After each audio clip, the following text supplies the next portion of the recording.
بسم اللہ الرحمن الرحیم۔ پہلے سے یہ معمول چلا رہا ہے کہ رمضان المبارک میں درس قرآن سے ہٹ کر احادیث مبارکہ میں سے کچھ اخلاقیات کے حوالے سے منتخب احادیث کا درس ہوتا ہے، اور اس کے علاوہ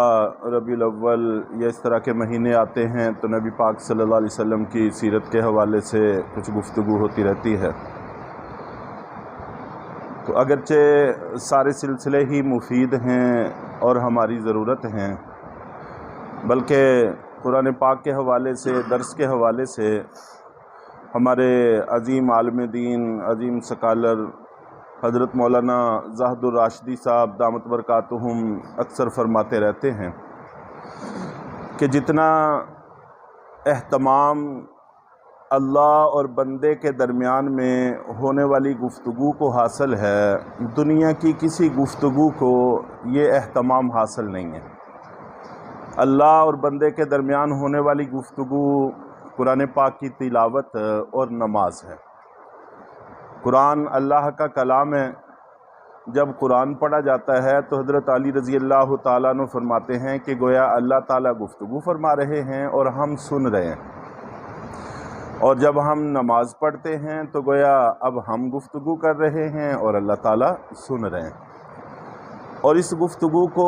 جو اہتمام حاصل ہے وہ یہ ہے کہ آدمی اپنے وضو کو دیکھتا ہے، غسل کو دیکھتا ہے، کپڑوں کو دیکھتا ہے، بدن کو دیکھتا ہے، جگہ کو دیکھتا ہے، قبلہ رخ ہو کر بیٹھتا ہے، بڑے اہتمام سے نماز بھی پڑھی جاتی ہے اور تلاوت بھی کی جاتی ہے۔ تو اتنے سارے اہتمام کے ہونے کے باوجود یہ عجیب گفتگو ہے اللہ اور بندے کے درمیان میں کہ جب اللہ بولتے ہیں بندہ سنتا ہے، تب بھی بندے کو کوئی پتہ نہیں کہ اللہ کیا کہہ رہے ہیں اور ہم کیا سن رہے ہیں، ہمیں کچھ سمجھ میں نہیں آتا۔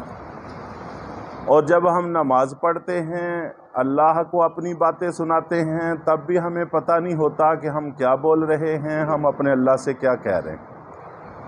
تو گفتگو وہ ہوتی ہے کہ جس میں دوسرے کی سمجھے بھی اور جو خود کہہ رہا ہے اس کا بھی بندے کو پتہ ہو کہ میں کیا کہہ رہا ہوں۔ تو یہ ہماری اپنے دین سے بہت دوری کی علامت ہے، اور یہ کم سے کم درجہ ہے کہ چلو کسی جگہ درس قرآن کا اہتمام ہو تو ہم اپنے امام صاحب سے کوئی آیت سن لیں، اس کا ترجمہ سن لیں، اس کا مفہوم سن لیں، چلو تھوڑا بہت ہمیں اندازہ ہو جائے کہ اللہ ہم سے کیا کہنا چاہتے ہیں۔ یہ کم سے کم درجہ ہے، وگرنہ تو سال 2 سال نکال کر قرآن پاک کے الفاظ، اس کا ترجمہ، اس کا مفہوم، اس کا مطلب اور ہلکی پھلکی گرامر یہ باقاعدہ پڑھنی چاہیے، اس کو حاصل کرنا چاہیے، یہ ہماری اصل ذمہ داری ہے۔ بہرحال انشاءاللہ درس قرآن چلتا رہے گا۔ تو آج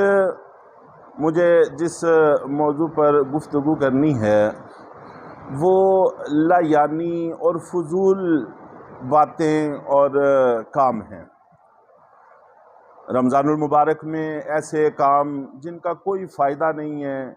تو ایسے کاموں سے بچنے کی بھی انسان کو کوشش کرنی چاہیے، ان کو مفید کاموں میں صرف کرنے کی کوشش کرنی چاہیے۔ چنانچہ انسان جتنے بھی کام کرتا ہے یا گفتگو کرتا ہے، اس کو ہم بنیادی طور پر 3 حصوں میں تقسیم کر سکتے ہیں۔ نمبر 1 مفید، چاہے وہ دنیا کے اعتبار سے مفید ہو،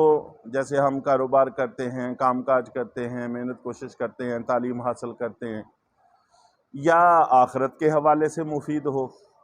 اور بہت سارے کام ایسے ہیں جو دنیا کے حوالے سے بھی مفید ہیں، آخرت کے حوالے سے بھی مفید ہے، دونوں ہی فائدے اس پر حاصل ہوتے ہیں۔ اور ایک حصہ کاموں کا مضر میں آتا ہے جس میں ہم اپنا نقصان کرتے ہیں، چاہے دنیا کا نقصان ہو، چاہے آخرت کا نقصان ہو، چاہے دونوں کا نقصان ہو۔ جتنے بھی گناہ ہیں یہ سارے کے سارے ایسے ہی ہیں کہ دنیا کا بھی نقصان ہے اور آخرت کا بھی نقصان ہے۔ اور تیسری قسم کے وہ کام جو نہ مفید ہیں نہ مضر ہیں، نہ اس میں کوئی فائدہ نہ نقصان، تو اکثر بصیرت رکھنے والے اہل علم لوگوں نے اس کو بھی گناہوں کی فہرست میں شامل کیا کہ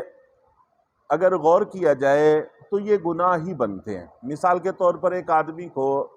کہے، اور اس کو صرف مثال نہ تصور کیا جائے، یہ حقیقت میں تصور کیا جائے کہ کسی کو کہا جائے کہ یہ ایک سونے کی ڈلی پڑی ہوئی ہے، ڈھیلا پڑا ہوا ہے، تو کلو کے لگ بھگ ہوگا، اور دوسری طرف ایک مٹی کا ڈھیلا پڑا ہوا ہے، وہ بھی کلو کا ہے،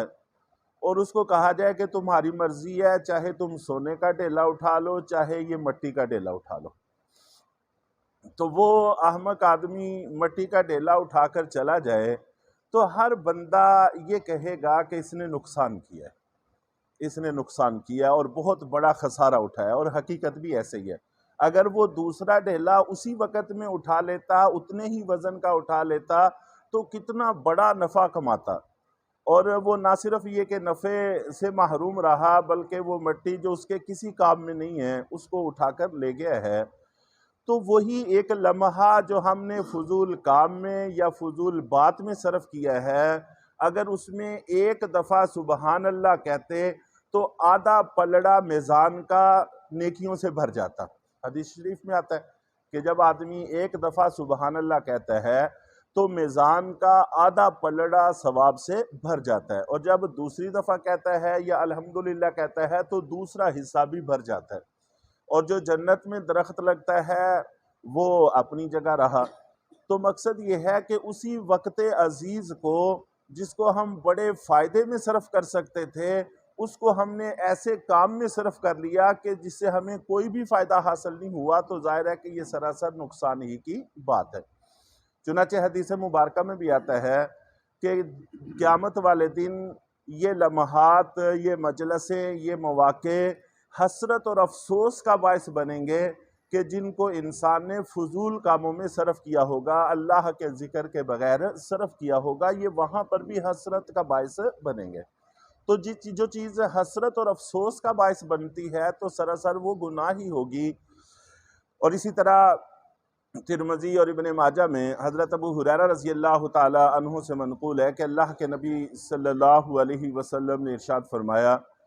کہ انسان کے اسلام کے صحیح اور درست ہونے کے لیے یہ ضروری ہے، یا یوں کہہ لیں کہ اس کی علامت یہ ہے کہ انسان لایانی اور فضول کاموں کو چھوڑ دے، جن کا کوئی فائدہ نہیں ہے، نہ دنیا کا کوئی فائدہ نہ آخرت کا کوئی فائدہ۔ تو ایسے کاموں کو چھوڑ دینا گویا کہ اس کے اسلام کے صحیح اور درست ہونے کی نشانی ہے، اور اگر وہ فضول کاموں میں لگا رہتا ہے، اپنے وقت کو ایسے کاموں میں صرف کرتا رہتا ہے، تو اس کا مطلب یہ ہے کہ اس کے اسلام میں نقص ہے۔ بلکہ ایک واقعہ بھی کتابوں میں لکھا ہوا ہے، حضرت کعب ابن عجرہ رضی اللہ تعالی عنہ، یہ نبی پاک صلی اللہ علیہ وسلم کے بڑے پیارے صحابی ہیں، یہ آپ کی مجلس میں آتے جاتے رہتے تھے۔ تو ایک دفعہ ایسا ہوا کہ کئی دن تک یہ نہ آ سکے، تو اللہ کے نبی صلی اللہ علیہ وسلم نے ساتھیوں سے پوچھا، تو انہوں نے بتایا کہ اللہ کے رسول ان کی صحت ٹھیک نہیں ہے، بیمار ہیں۔ تو آپ نبی پاک صلی اللہ علیہ وسلم تیمارداری کے لیے تشریف لے گئے۔ آپ نے جا کر دیکھا کہ واقعی صحت بڑی گری ہوئی ہے، اور دنیا سے چل چلاؤ کا وقت ہے، نزا کی کیفیت ہے۔ تو اللہ کے نبی صلی اللہ علیہ وسلم نے تسلی کے لیے ایک جملہ ارشاد فرمایا کہ اے کعب، تمہیں بشارت ہو، تمہیں خوشخبری ہو۔ ابھی اتنی ہی بات ارشاد فرمائی تھی تو حضرت کعب کی والدہ پاس بیٹھی ہوئی تھیں، وہ پہلے ہی پریشان تھی اپنے بیٹے کی جدائی سے اور اس کی نزا کی کیفیت سے پریشان تھیں، تو پتہ نہیں وہ حضرت کعب کو تسلی دینا چاہتی تھیں یا اپنے آپ کو تسلی دینا چاہتی تھیں، تو فوراً ہی بول اٹھیں کہ اللہ کی قسم اے کعب، تمہیں جنت کی خوشخبری ہو۔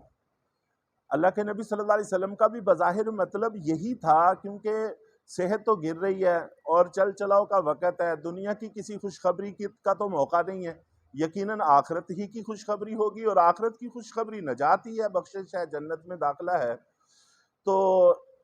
ایسے میں ان کی والدہ نے از خود یہ سمجھ کر کہ آپ جنت کی بشارت دے رہے ہوں گے، تو یہ کہہ بیٹھیں کہ اے کعب، تمہیں جنت کی بشارت ہو۔ تو اللہ کے نبی صلی اللہ علیہ وسلم نے کعب سے پوچھا کہ یہ عورت کون ہے؟ تو کعب نے عرض کیا کہ اللہ کے رسول، یہ میری والدہ ہیں۔ تو آپ نبی پاک صلی اللہ علیہ وسلم نے فرمایا کہ اللہ کے معاملے میں قسم اٹھا کر دخل دینے والی یہ کون ہوتی ہیں؟ ہو سکتا ہے کہ کعب نے، آخری اصل میں جو جملہ ہے وہ ہمارے موضوع سے متعلق ہے، کہ ہو سکتا ہے کہ کعب نے کبھی کوئی لایانی کلام یا کام کیا ہو، یا زائد از ضرورت مال اللہ کے راستے میں خرچ کرنے میں کوتاہی کی ہو۔ تو ایسی حالت میں کیسے کوئی کہہ سکتا ہے کہ تمہیں جنت کی خوشخبری ہو؟ تو گویا کہ اللہ کے نبی نے اس نازک موقع پر لایانی کلام کو ان چیزوں میں شمار کیا ہے جو بخشش کے راستے میں، جنت کے داخلے کے راستے میں رکاوٹ ہو سکتے ہیں۔ تو اس سے ہمیں اندازہ لگانا چاہیے کہ ایسے کاموں میں اپنے اس عمر عزیز کو صرف کرتے چلے جانا، اس وقت کو ضائع کرتے چلے جانا، یہ کس قدر نقصان اور خسارے اور حسرت کی چیز ہے۔ تو اس لیے جہاں ہم نے اور بہت سارے اپنے معاملات کو رمضان المبارک میں بہتر کرنے کی کوشش کرنی ہے، تو ان میں سے اس کا بھی اہتمام کیا جائے کہ لایانی اور فضول کاموں کا، باتوں کا ہماری زندگی سے باب نکل جائے اور مفید کاموں میں ہمیں اپنا وقت صرف کرنے کی توفیق مل جائے۔ اللہ تعالی ہم سب کو عمل کی توفیق عطا فرمائے۔ الحمدللہ رب العالمین